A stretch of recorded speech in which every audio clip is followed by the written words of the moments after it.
What's going on, Rick? Hello, Matt. How you doing today, man? Good, man. How are you? How's the workouts going for the entire world? Matt Helland, creator of workouts for a couple thousand gyms worldwide. How many members do you think each gym has? Like, if you had to guess on average, how many people are using your workouts? A couple hundred? What do you think? Per gym? Sure. 150? 200? I'd say 300? 200 would be fair. I mean, there's a lot of different size on gyms average. out there. Yeah, there We'll is. go with that. I don't hear much. No news is good news, right? I guess so, yeah. Hey, pull your screen back a little bit. You're good. All right, cool. Yeah, man, no news is good news. So listen, I like them. I do them. Yeah. They hurt in a good way. Keep it simple. Keep it simple. I How's love that mustache going? Oh, yeah, that's right. Movember for anybody here. Mine's coming, kind of. Like, what's up with you, man? I told you I'm not doing it. I just sing with your dad? Yeah, just got you don't want to just turn like into my your dad. dad? I can't. I do. I just you want me to do it? I want you to do it. All right. And you know you're going to turn into your father anyway at some point. So you if I might as get well grow the divorced, it's mustache. your fault. Oh, the missus isn't down with the mustache? I don't think so. Like, no girls like cheesy mustaches. That's why you do it, bro. All right. Well, Yeah, what do you have to worry about? Like, right. You know he's going to look like Freddie Mercury by the end of this. Yeah, that's right. Got the voice too, the golden pipes to match. Just don't like to show that off. Okay. Yeah, I can only have time for one career. Anyway, shoot. All right, so what you talking about today, or what You are ready? we talking about? Yeah. I got a big topic. Yep. We get a lot of questions about it, requests to talk about this, and it's sales and our sales process and your thoughts around that. I know it's a very large topic, so I was kind of wondering how you want to break this down and talk about it. Let's do, so we have, as you know, Matt, a scripted sales process, right? So it's really it's a 1 hour long sales appointment, if you will. We call it the starting point session, but it's really broken down into 4 parts. So why don't we do, for simplicity, like a 4-part series that we can keep them like reasonably short, Sure, for everybody to consume. So we'll start with obviously step 1, right? So imagine a 1 hour time period set aside for sales. And here's the thing about sales before we dig in. It's sort of a dirty word at times in our industry. It's like, I'll hear coaches and trainers saying, I don't like to sell, right? I don't do sales. I just get people in great shape. And you know this because you sat in the director of training, which is our term for the salesperson's role for a while. If you can't sell, you can't help people.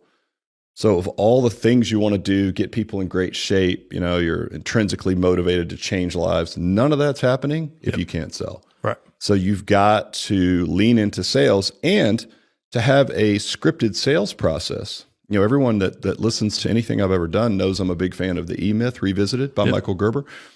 A scripted sales process, as opposed to shooting from the hip, is infinitely more successful, even with someone that's talented, right? And if you're looking to scale your business or open a second location, finding just an amazing salesperson that can slot in there and just let them do their own thing versus running a script is very difficult to do. So I would say a script start by having a scripted sales process. And we're going to walk you right through ours. So just knock it off or buy an Alloy franchise, better yet. But build something if you don't have it, right? Sure. If it's just you doing it and you want to scale and get out of the training and the sales of your own training, or you're trying to open your first gym, you're going to need someone to sit in that seat to sell, and you're going to need to turn to that person and say, this is how we do things.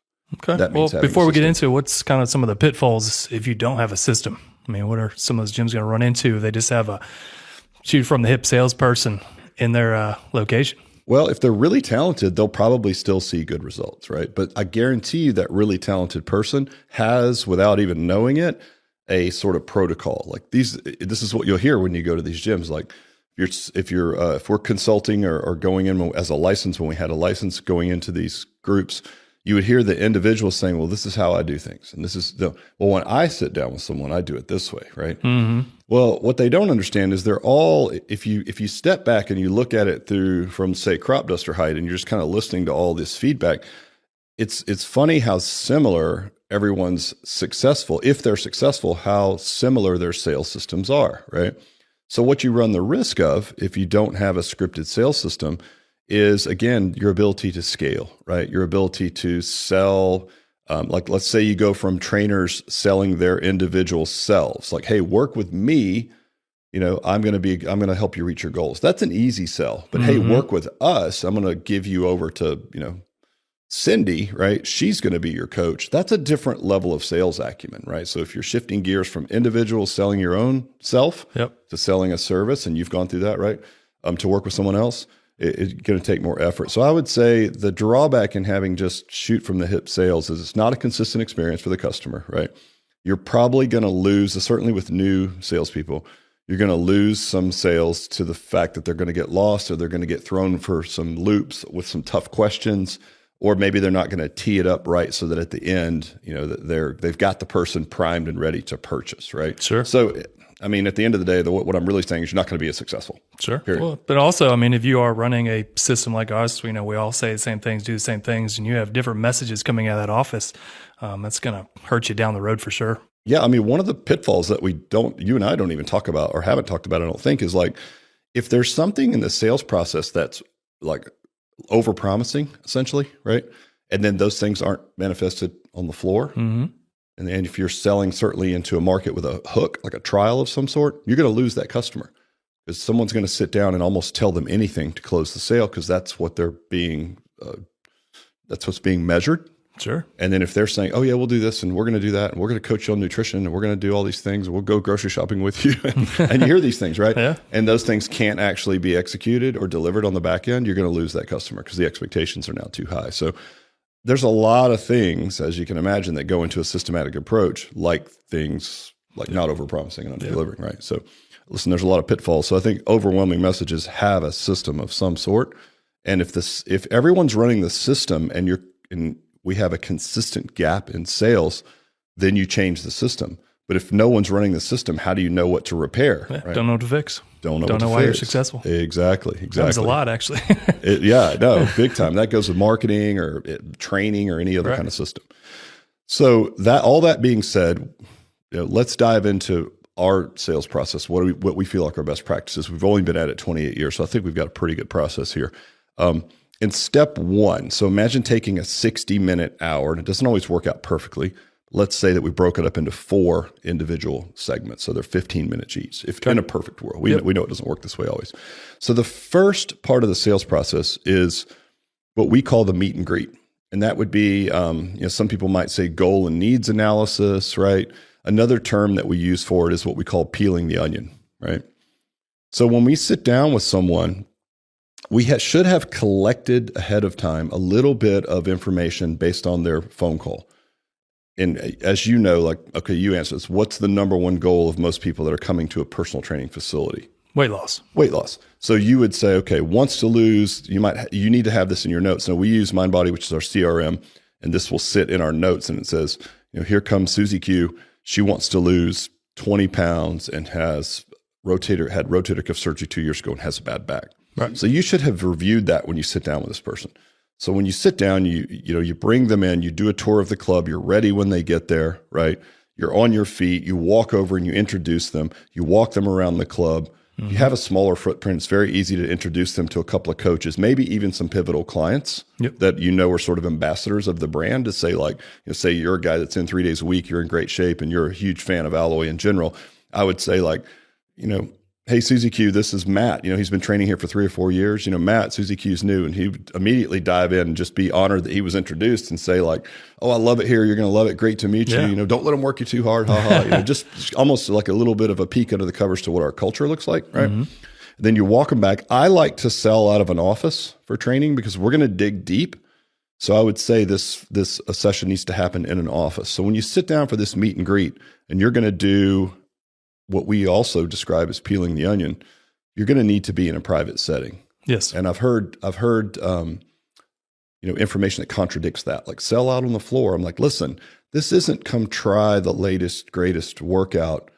How many calories can you burn? If you survive it, sign up. This is personal training. So we're talking about sitting down and getting personal, digging in and finding out why someone's there and convincing them that we're the place that can help them, right? Yeah, well, they're not going to tell you a lot of the information outside of closed doors. I mean, it's just not happening. No, nobody wants to sit out there and tell you how terrible they feel about themselves, or that they've let themselves go, or that they have an injury that they might be embarrassed about. Right. None of that's coming out when there's music playing and people walking around everywhere. It's very surface. You're not going to be able to dig deep. And that digging deep is that connection that makes it personal training.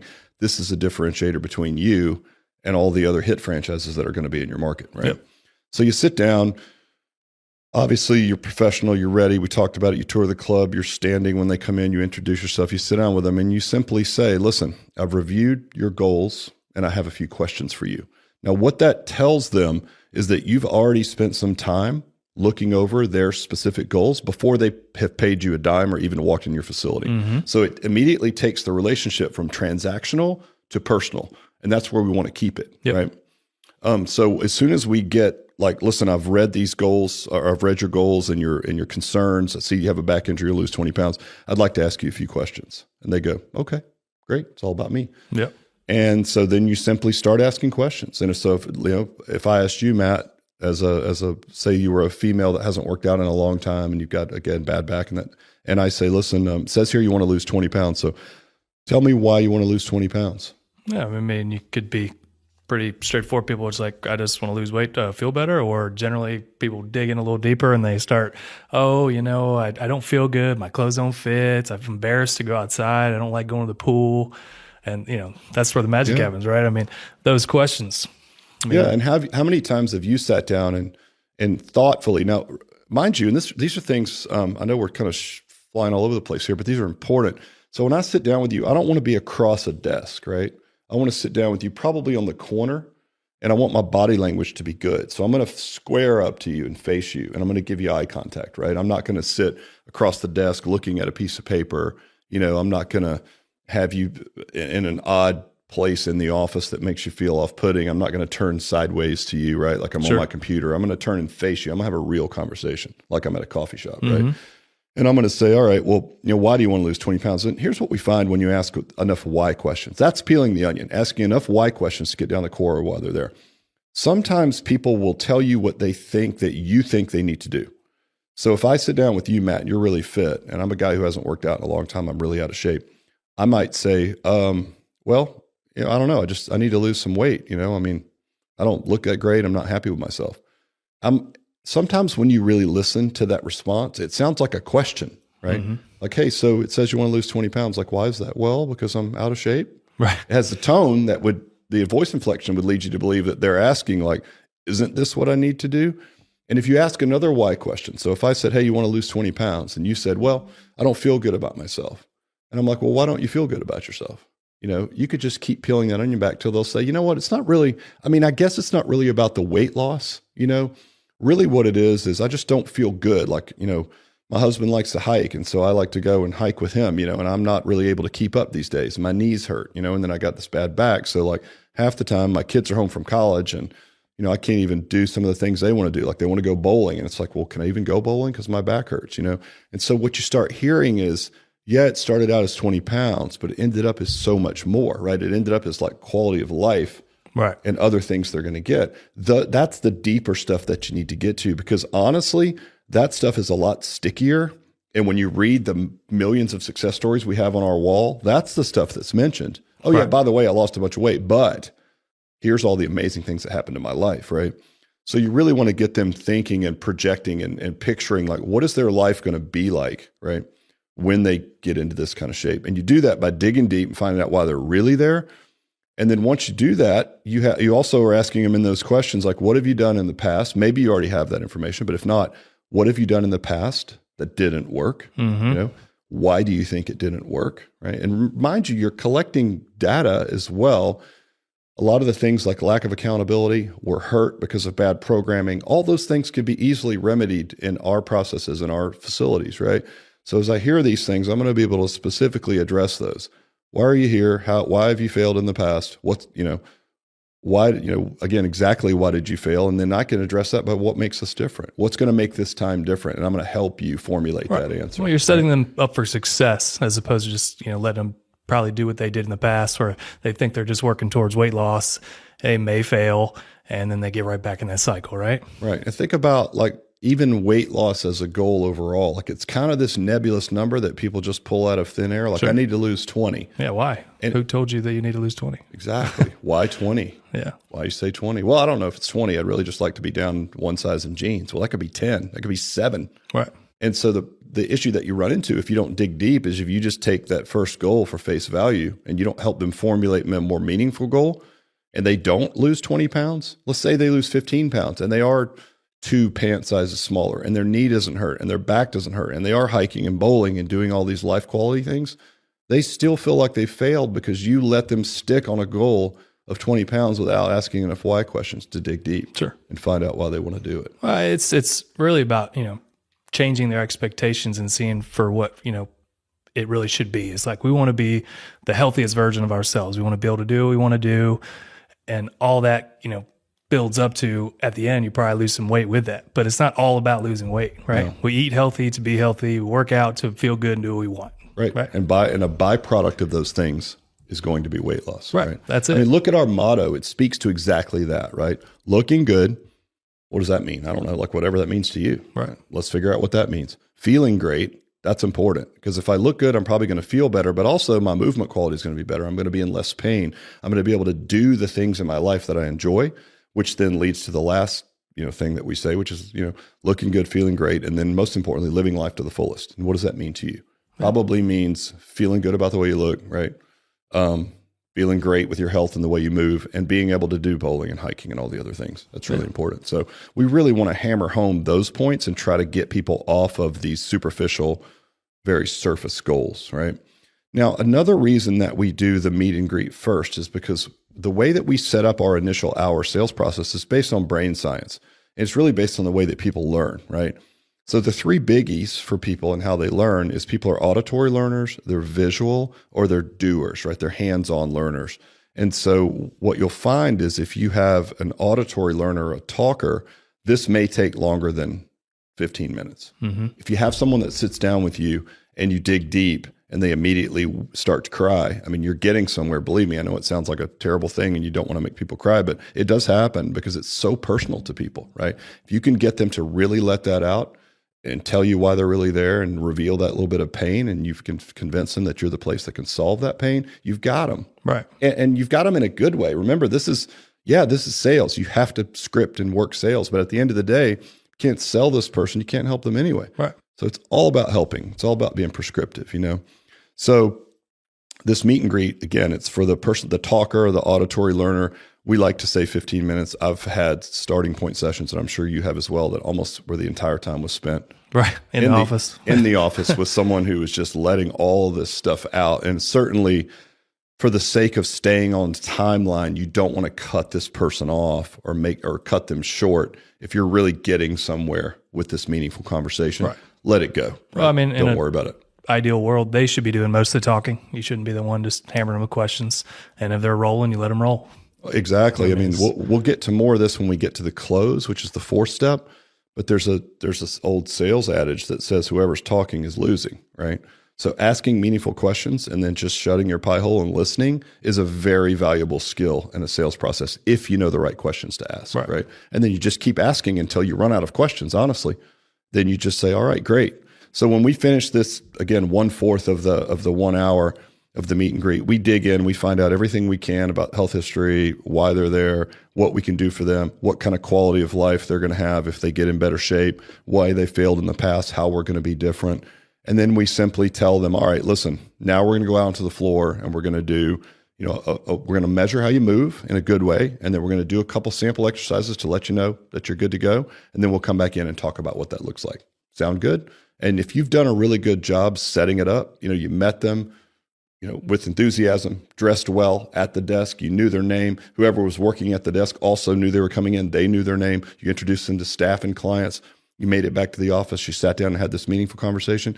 You're 80% there already. Yep. Honestly, you're 80% there. Yeah. I mean, it's just in our industry, unfortunately, this doesn't happen like this. And a lot of these bad experiences, that's why these clients are coming in so apprehensive. They got beaten up at other locations, other gyms, and they're just not used to it. So if you really sit down, you look them in the eye, you let them talk, and don't just wait for your turn to talk, it blows them away. And you create a customer for life. Well, that's why scripted process is important, because listening and meaningful questions and how to interact, it is a skill that can be learned.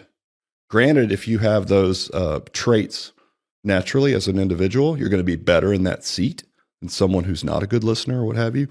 But you can still get better. You can still practice it. And even if you're amazing at those things, if you have great emotional intelligence and you're very good with people, you're still going to be better off running with a script, right? Well, sure. Well, I mean, personally, I mean, you can tell a story about first time I did it at some point, but once you do it several times, you get in a routine, and it just like coaching with a system. It makes it easier. It lets you do more of those. I'm actually going to tell that story now, and then we'll wrap it up for today. Okay. Yes, I know you're going to hate this. That's fine. Whatever. So I remember, and this is for everyone listening, if you're scared of sales. So Matt had been a trainer. He had come to us from another gym, and worked as a personal trainer, and he just had this intuitive, what we talked about. You had all those sort of intangible qualities were made you good with people. You were emotionally intelligent. You could sort of read body language, right? And you could always work really well with people.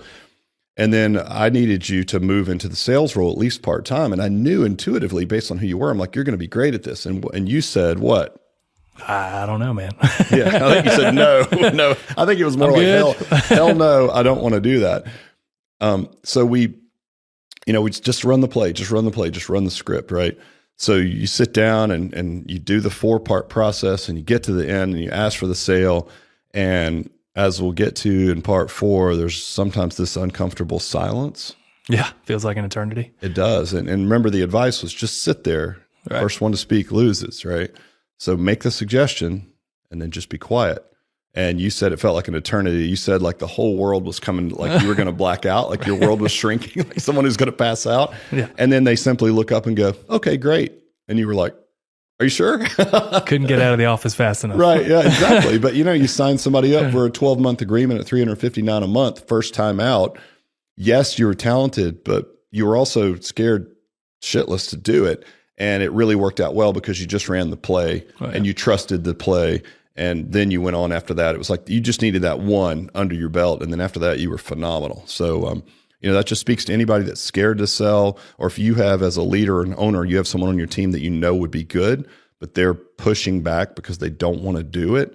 It's a good story to share with them. And remember, if you have that scripted process, it'll make it a lot easier for them. Yeah. So for step 1, we'll leave it at that. And we'll come back next time, steps 2, 3, 4. Great. Thanks for the info. Thanks, guys. Peace.